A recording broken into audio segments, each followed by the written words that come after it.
Hello guys, welcome back to the Football Draft podcast. You're here today with myself and Ben. Unfortunately, Ross can't make it this week, but nonetheless, there's certainly a lot to cover, especially with all the protests going on with the top 6 clubs. And the owners are definitely getting a lot of attention in the media lately. And of course, back on last week's agenda, the Super League, that's all been blown out the water now. So if you're listening on YouTube or iTunes, make sure to subscribe or follow us if you're on Spotify. But let's get straight into it. Ben, what are some of your thoughts? Yeah, last week we spent a lot of time talking about the Super League and what that could mean for football and the teams involved in the Premier League and even the other teams in the Premier League, what it could mean for them. But I think at the end of the day, I think it was a good decision by the top 6 teams in the Premier League to leave and withdraw themselves from the competition, and they really followed suit with a lot of other teams, so it ended up being left with only Real Madrid and Barcelona. But Perez has still said he's not going to give up and it'll happen eventually, but they're just going to have to go back to the drawing board, think of a new plan and see what happens from there. But on the topic of them leaving and it ending so quickly, what were your thoughts on that with the top 6 deciding to withdraw? Yeah, I think it's interesting because I think Perez has outsmarted all of us, really, because he set up the league, right, to try and get Madrid out of their debt. And now that the Premier League clubs are leaving, he's supposedly getting 300 million from each club for withdrawing. So based on that, he'll be able to get Madrid out of debt anyway. So it's a win-win situation from him if he's outsmarted us. Yeah, I mean, it's a bit stupid because, like, he has, like, okay, fair enough to him that he's got this money from it, and Real Madrid will be able to be helped out of their debt, but I think it just proves the pure selfishness from the guy that even though it's failed, like, he can just run away with it still with a bucket load of money, and his whole aim for this was to help Real Madrid, and even with it not happening, he's still been able to do that.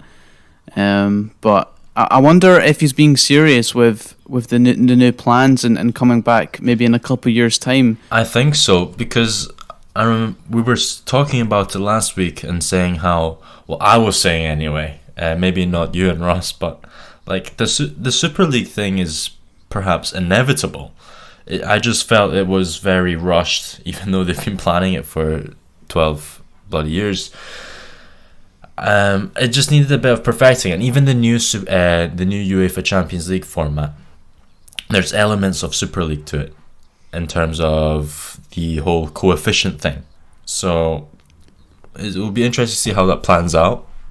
But at the end of the day, everyone's trying to find a way to play more games, earn more revenue for the clubs. Everything's about money in football, and that leads us on nicely onto the whole protests that's going on.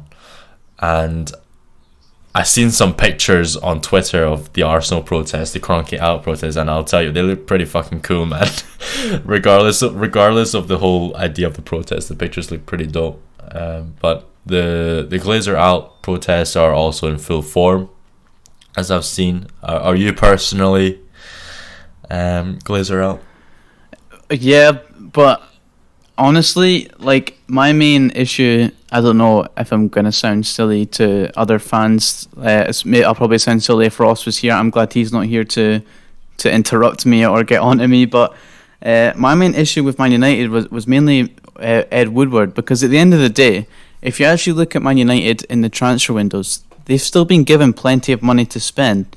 They've still been given 200 to 300 million basically every summer to whoever the manager is to go and try sign some players. But to me, it was just Ed Woodward that was in charge of the transfers, of recruitment, the negotiations, and you can see with the Man United transfers that have happened over the last few years that they've sort of failed. We've had plenty of so-called flops at the club. So at the end of the day, my main issue was with Ed Woodward. If the Glazers stay, I mean, there's a lot of talk about the club being in debt, but I don't actually know enough about what the Glazers did early when they came I've only seen what's happened over the last 5 or 6 years, more in depth, and to me, it doesn't seem as bad as maybe fans are saying. So I'm just kind of happy that Ed Woodward's gone, and I think that overall will just help us with our recruitment in the next years to come. Yeah, I think people or fans are using the Super League thing as an excuse to like start the protest and be like, okay, enough is enough, time to get the owners out. And I'm gonna say another controversial thing on this week. I think fans are being too harsh on the owners. And don't get me wrong, I'm Kroenke out myself. But if you think about like the Glazers, for example, they're investing in the club. United get a war chest every summer. I personally don't think the issue is with the Glazers. I personally think the issue was with Ed Woodward, because it wasn't the money being supplied that was the issue. It was how we were spending the money. You know, exactly. If Ole was wanting player A, B, and C, and Ed Woodward gets you C, D, and E, you're getting the money, but you're just not using it wisely. I think there'll be a fan somewhere pulling out like the whole net spend figure, how like United have only spent what they've sold. But you look at over the years, they're spending like 200 million. They're signing, the world's most expensive players, centre backs, midfielders over the last 5 years. I don't think the issue was with Glazer. I think it was with Ed Woodward. Now he's gone. That new appointment is going to be key. Yeah, 100%. You cannot fuck that one up. Yeah, no, I agree 100%. Like you said, Man City are similar to United in terms of the amount of money over the last couple of years or so that they've been able to use. But with Man City, their recruitment has just been so much better than ours. So even though they may have spent around the similar amount of money that we have, you look at their team and they're unbelievable. Their depth is top class. They've got the world class manager. So for them, everything's just going smoothly. Mainly, they've got that money that's getting invested. They've got the right people in charge of the recruitment and negotiations for transfers. So if Man United can just get that appointment right, we'll still have that money, and we'll have that better person in charge of our transfers.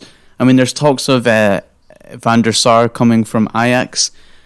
Personally, I think Ajax have always looked good over the years, but I think there's also too much sentiment in that, with obviously Van der Sar being former keeper for United. But I do think we need to take a serious look at it and don't just jump on the gun of Van der Sar. I think we need to look at more options. A larger pool of applicants basically, and stop jumping on the bandwagon of going for ex-United players. Exactly. Because this you cannot mess this one up, because the next appointment will probably stay here for years.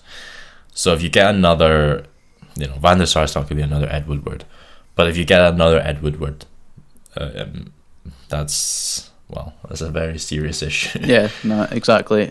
So this next appointment, the reaction from the fans will tell you everything you need to know, whether it's good or bad. There'll be an instant reaction from whoever they appoint. So it's definitely crucial. In terms of Arsenal, obviously, there were slight rumours about was it the founder of Spotify potentially planning a takeover bid. What are your thoughts on that, since you said you're Kroenke out yourself? Daniel Ek. Like, it would be lovely to see a Spotify. I personally use Apple Music right now, but if Daniel Ek were to buy out Arsenal, I think I might make a loyal switch towards Spotify. By the way, why do people always rate Spotify higher than Apple Music? I don't get it. Like, what's so special about Spotify? Honestly, I couldn't say. I've always just ended up using Spotify. I've not really used Apple Music that much, so I can't really compare the two. I don't know why there's a big craze over Spotify. Do you get lyrics on Spotify? Only on certain songs. Like, not every song you get lyrics. Yeah. On Apple Music you do. Anyway, that's a different debate. I don't think he has enough money to buy out Arsenal. I think it's like I'm happy and excited to see someone like Daniel Ek interested in Arsenal, because it means like people are interested, like there's talks going about. But I think when it comes down to it, I think he's serious. I'm not undermining that, but I think his net worth is like 4.5 billion max. And to buy a club like Arsenal, you might need like 4 billion in itself anyway. Yeah, and you can't just chuck all of that at once at Arsenal, can he? So yeah. So I think if he were to do it, he'll have to like bring someone else, like another investor, to do it with him. Then it would work. There was talks of this from this morning, like Thierry Henry, Patrick Vieira, and Dennis Bergkamp joining Daniel Ek in taking over Arsenal. But the whole Arsenal Legends thing isn't on the financial aspect. It's more like to get people who know Arsenal and know what a boardroom should be like. No, it's interesting. Yeah, Kroenke out, man. Yeah. Keep the protests going. Yeah, no. But he's not gonna sell. He's not gonna sell. You don't think so? No, no way. They did a fan forum recently, and they were saying, "Yeah, we're not selling." And I think David Ornstein, that's his name, right? The BBC reporter. Yeah. He was saying how, giving like an analysis on the Kroenke sports franchise, how he's never like sold any of his sports franchises or any of his sports teams, and like the Arsenal is considered to be like the jewel in the crown for him in his sports franchise. So yeah, it's gonna take a very big offer to get him to sell. And you know what? If you were Kroenke, it might be cheaper for him to like properly invest in Arsenal this summer to get the fans back on board than to like actually sell the club. Yeah, it might like. Yeah, the thing with the whole owners thing is that at the end of the day, is it really their fault for this whole thing? I mean, because it's all sparked from the Super League, and then even though it's collapsed, I mean, all these owners are still getting a whole lot of hate. But you have to think like they can't just leave. Like you can't just get them out without someone buying the club first. Like I think this whole thing is coming from the fans just kind of want them out. But they're not really thinking of the whole thing of, you need to remember, like, all these clubs are worth billions. Like, they can't just go unless someone with that type of money comes in and buys the club. So even if they want to sell the club, which, I mean, there's slight rumours about the Glazers wanting to sell. I mean, they're wanting 4 billion at least. And that's just not money that a lot of people have, like, hanging around, like, ready to buy a football club. Like, that's... They think a Facebook petition will do it. Yeah. And then, like, with the whole... there was a banner that flew over Elland Road at the Leeds game yesterday for Man United with Glazers. I'm like, I like the message they're sending, but, like, think about it. They would have spent money just getting that plane and getting that banner sort of to fly over that game when it was literally shown on screen for about 5 seconds. And it's not really actually going to do much. It's not going to cause much action in the club at all. It's just annoying because you can have all these protests that you like, but at the end of the day, you need to remember, like, someone does need to actually come in with a serious offer for these clubs. Otherwise, they're going nowhere. If you think about it, like, I'm happy with the protest because it creates awareness. But to be honest, all owners are up for selling as long as the right offer comes in. You know, we all say it. They're businessmen. If a ridiculous offer comes in, they're not gonna, reject it. It's just about who's gonna come in with the offer.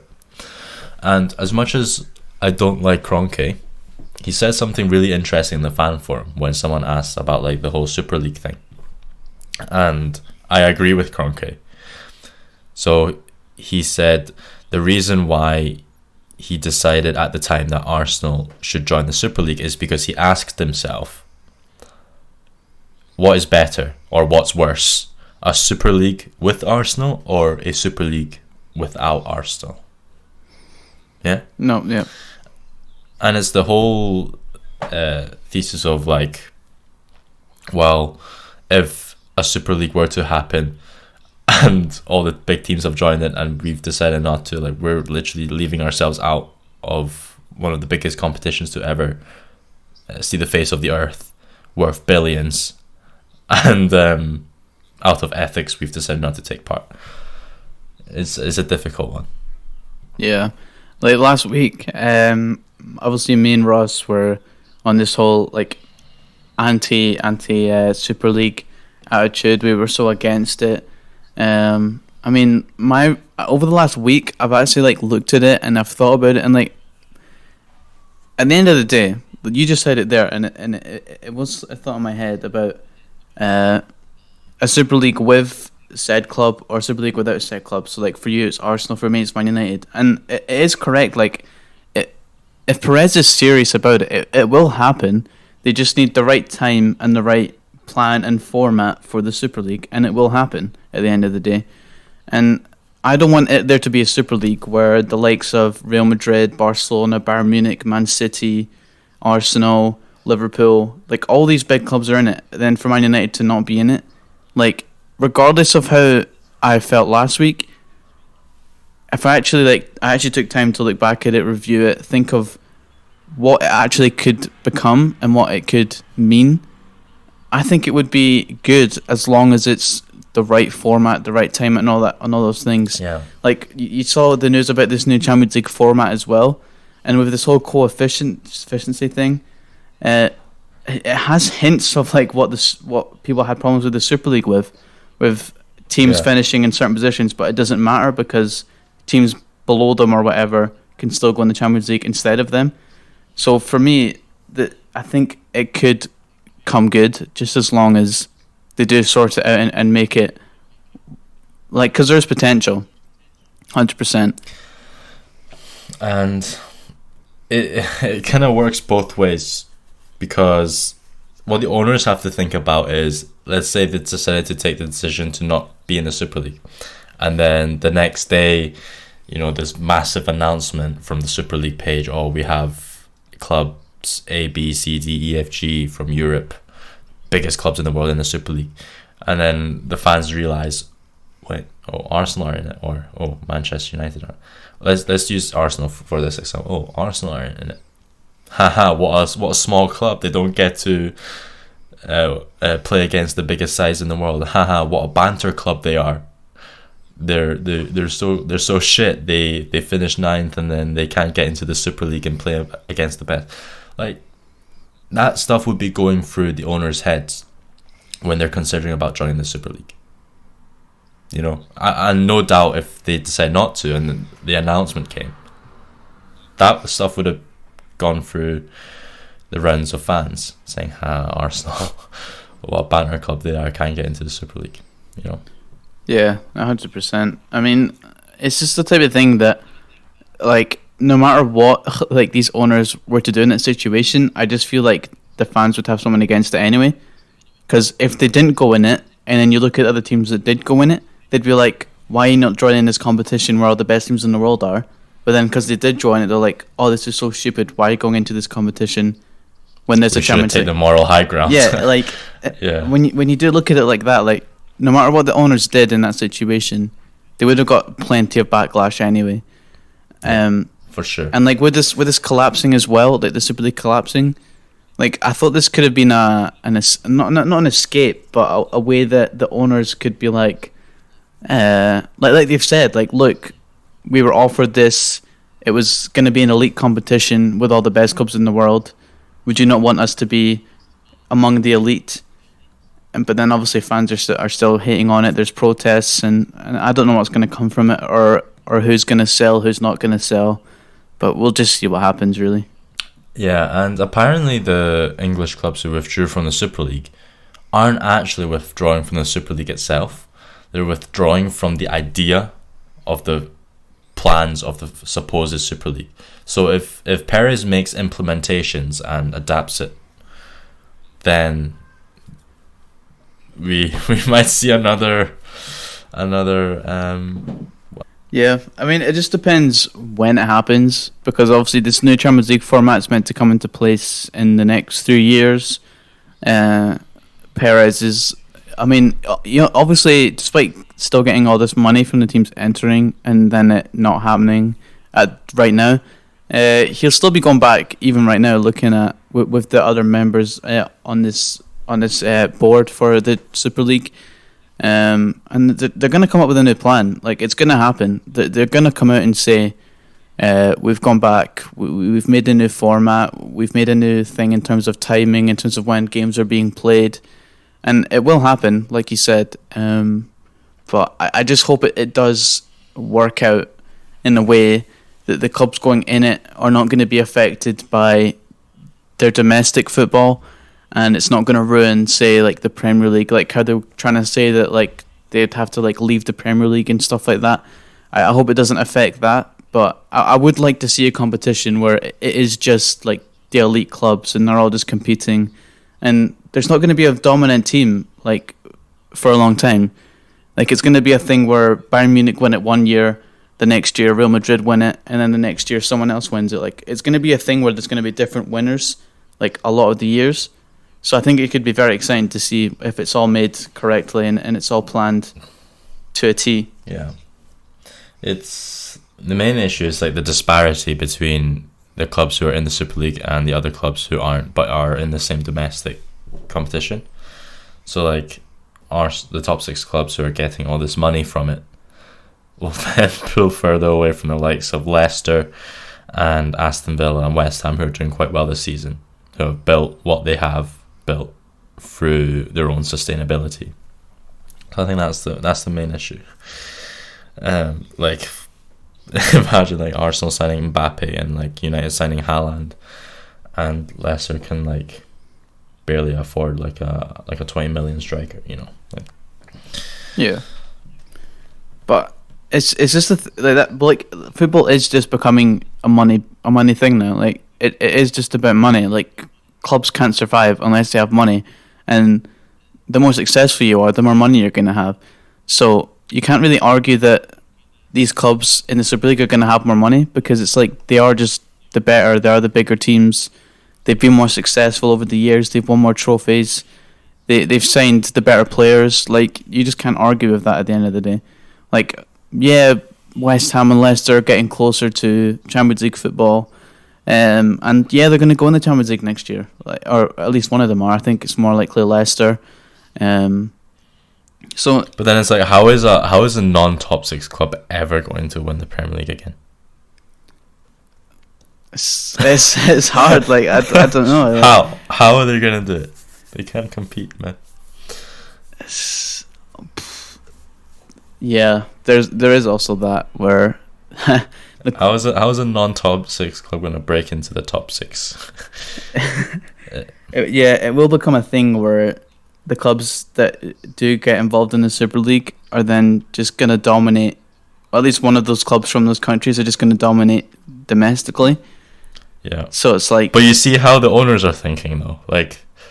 Yeah. To them, they're like, oh my god, this is like dream come true. Mm-hmm. Yeah. More money.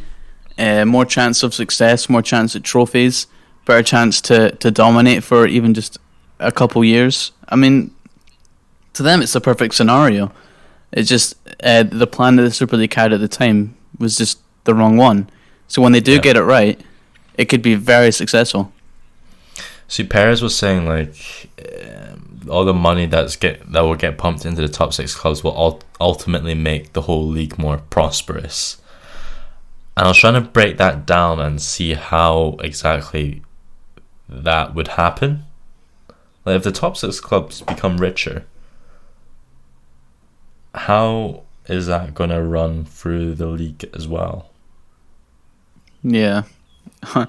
Yeah. Unless he's chatting from his ass. Yeah, but like for a lot of things he said over the last week or so, like there's a lot of things that I try to take with a pinch of salt. Like he's trying to say that this competition is to save the whole of football, even the smaller clubs. And I'm like, I don't see how, if you're only wanting the elite clubs in this competition. So it's just the type of thing where I don't know. It is hard because. And what was it? 14 to like 20-year-olds don't like football anymore. Yeah, trying to say like basically the biggest age group where I would expect a lot of people to be fans of football, like, or sport in general, and he's like, oh nah, they're not interested in football. It's ridiculous, and he's trying to say like football's a dying sport. I'm like, I don't think it's dying. There's just they're all the kids these days are jumping on TikTok doing dances. Yeah, it's I don't know. It's a hard thing with the whole instead of hitting at top bins, they're hitting the wall. Exactly. But yeah, the whole thing about can clubs outside the top 6, or can clubs that don't compete in the Super League, can they ever be successful if all these clubs are still going to get this whole load of money? Yeah. It's a type of thing where they do. I think Paris does need to look at it more as like the whole football in general, and not just the top clubs. Which I think maybe after all the backlash you got from this, I am hoping this means you'll take that more into consideration. So that, like, look at Leicester. Okay, they won the league in 2016, and then they've gone back for a few years. They've kind of had a wee rebuild. They've brought in Brendan Rodgers, and they've built a good team. And like you've seen this season, they are ready to go into the Champions League. They're in the right position. They're in the top 4.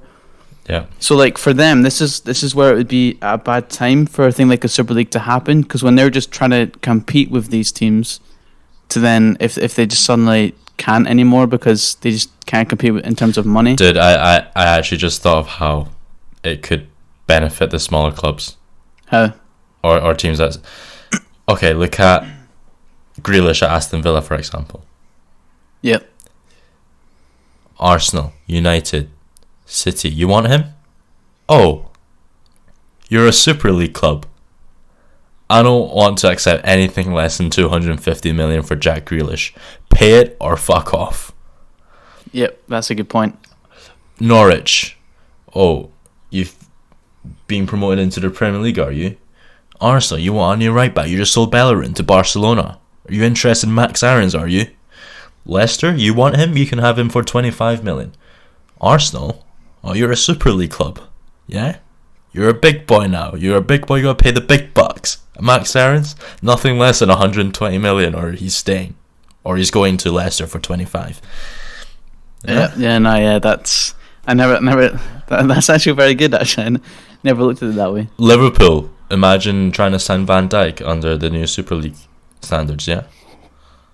From Southampton, 70 million. You're taking the piss. You're a Super League club. Make that 700 million. Honestly, yeah. And there's plenty of good players at these clubs right now. Like you said. And like, you can take Super League, but there'll forever be youngsters that are gonna turn into future stars from the so-called smaller clubs. Yeah. And eventually someone will have to pay for them. Yeah, and like you said, their attitude towards the Super League clubs is, you're in the Super League, you have to pay way more than I would accept from another club. It's no longer just the English tax; it's Super League tax. Yep. No, that's very true. That is a way that those smaller clubs could still make plenty of money just by, I wouldn't say overpricing the players, but just charging significantly more than they would if they weren't in the Super League. So I mean, like, if you look at James Maddison from Leicester, like a lot of teams are interested in him. Like Leicester could easily. Like 200 million, and you can have him. Like, yeah, it's like City offer 80 million. It's like add a extra zero. Exactly. Honestly, we'll just see what happens with that. I mean, it's just it's so frustrating because I think it could work, but then it's like, can it really work? And can it really benefit everyone instead of just the few elite? So no, it can. Like, I don't want to be controversial, but it can work. It will make the whole league prosperous. I mean, it's already happening. Like, there's a Premier League tax. The Premier League tax is essentially like a Super League tax. If a Bundesliga wants to move to another Bundesliga club, okay, but if a Bundesliga player wants to move to the Premier League, the club is going to add like 20 more million onto it because they know it's the Premier League and they have a shitload of TV money. Same reason. Yeah, no, that's very true. And like, players in the Premier League, even just the players' own wages is a lot more than you would see in other leagues. Yeah. Like you see, Phil Jones. I'm pretty sure he's on 100k a week, and you have players in other leagues that are so much better than him. Just clearly, so much better. I mean, Phil Jones is not a good defender. He's not, and he's sitting. He puts his body on the line, though, at least. Yeah, but he sits at Man United on 100k a week, and then you have other players that are just twice the player he is that are on like 30k a week in like the Bundesliga or 50k a week in, I don't know, La Liga. But like, I think it is quite funny like how badly the Premier League does inflate in terms of money, like for transfers and for players' wages. I mean, Alexis Sanchez, when he was at Man United, 500k a week plus some stupid money for goal bonuses. I mean, he hardly scored anyway, so we got away with that. But like, that's like 100k for each key he played on piano. Like, I'm pretty sure I did read somewhere that like every touch he took at Man United, it was like 20k or something for every touch he took. And it's honestly ridiculous how much money, like, okay, people are going to say like, oh, it was a free swap deal thing, like we spent nothing on him. The amount of money we would have spent just paying his wages would have been ridiculous. Like, I would have rather paid, I don't know, 40-50 million from him just transfer fee instead of paying him that much money per week. It's disgraceful. But 500k a week just to eat at the canteen alone, huh? And then have a fallout with Mason Greenwood and then suddenly leave. Like, honestly, it's... I mean, he must have seen the video with Mason Greenwood. He was like, nah, none of that. Oh man. But just quickly, United against Leeds 0-0. That's the title gone. Oh wait, how can we forget Spurs being Spurs? Yeah, in the first final for a while, first chance to get a trophy since 2008. Nah, wasn't gonna happen. I reckon if they had Mourinho, they could have won it. By the way, just thought I'd throw that out. It was very bad timing. It was.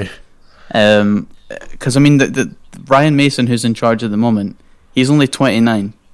Who the fuck is Ryan Mason anyway? He did play for Spurs. He also played for Hull. But did you not remember the player that had that really bad skull fracture? Yeah, but like, was he a coach? I think he was a coach there. And then because when Mourinho got sacked, like his whole backroom staff that came with him, they all left as well. So then Ryan Mason was there as a coach. I think he might have been just for one of the under-23s, under-18s teams, just to coach there.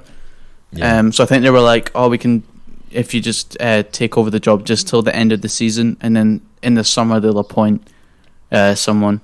But I mean, he's only 29, and there's players in the starting 11 that are older than him, like Hugo Lloris, he's like 32. Alderweireld, he's like 33. Like, I just find it funny how the coach is actually like younger than like quite a few of the first team players. If he was managing Buffon could be his dad. So, but I mean, to me, it was just inevitable that City were going to win that game. But the thing is, to City though, like this, to them, they would have treated this as another game. But to like Spurs and Spurs fans, like it was a massive deal for them. I would say that it would feel like a cup final match, but it was a cup final. Yeah. But fourth League Cup in a row for City, I believe. It is. Incredible. It is. It just seems to be the Man City Cup. I mean, I don't know. They'll probably end up winning it next year as well. Surely Kane has to leave now. Yeah, I read some stupid headline like, "Oh, City do United a favour" or something like that. Like, because obviously United would be interested in getting Kane this summer, and then City beating Spurs in the final, like Kane will just suddenly realise I'm not going to win a trophy here. But I don't know. Yeah, I think he will leave 100%. He's not going to stay past the summer, regardless of who they appoint in the summer. But it was just nice to see Spurs continue to be Spurs and just bottle it in their biggest game in a few years. So, wow, they were in the Champions League final, to be fair. Oh yeah, I can't believe that happened. Yeah, no. But to be fair, like when I look back at that, like that was probably one of the worst Champions League finals I've ever seen. It wasn't a game that you'd think, oh, that's Champions League final worthy. Like, it was such a poor game. But yeah, you touched on the United Leeds game. 0-0. Do you know what the funniest thing about that game was? What is it? Right, so obviously we played them earlier in the season and we beat them 6-2 at home. But then like in the pre-match interview, Solskjaer was like, this is the type of game that's never going to be 0-0. This isn't a 0-0 fixture. It's not going to be 0-0 today. And it ends 0-0. Like, did he actually say that? Yeah, he said before the game, it's not going to be 0-0. And but honestly, it was such a dead game, such a boring game. And Solskjaer's doing his usual, subbing players on in the last 5 minutes, thinking they have enough time to win the game for us. Like, it was so stupid. He had like people like Pogba, Van de Beek, and Cavani warming up at half time, but didn't bring Pogba on until the 75th minute, and he didn't bring on Cavani and Van de Beek until the 85th minute. And I'm like, you're just leaving your subs way too late, that they don't have enough time to actually impact the game. And that's why we that's why we drew 0-0. And which ultimately cost United the title race, in my opinion. I would agree. We needed to win the game to even have a chance, because I mean, City, even though they did win their last game in the league against Villa, their form hadn't actually been that dominant as you'd seen before as of late. This League Cup will propel them. For them to win this cup, like, that'll just help them just get over the line.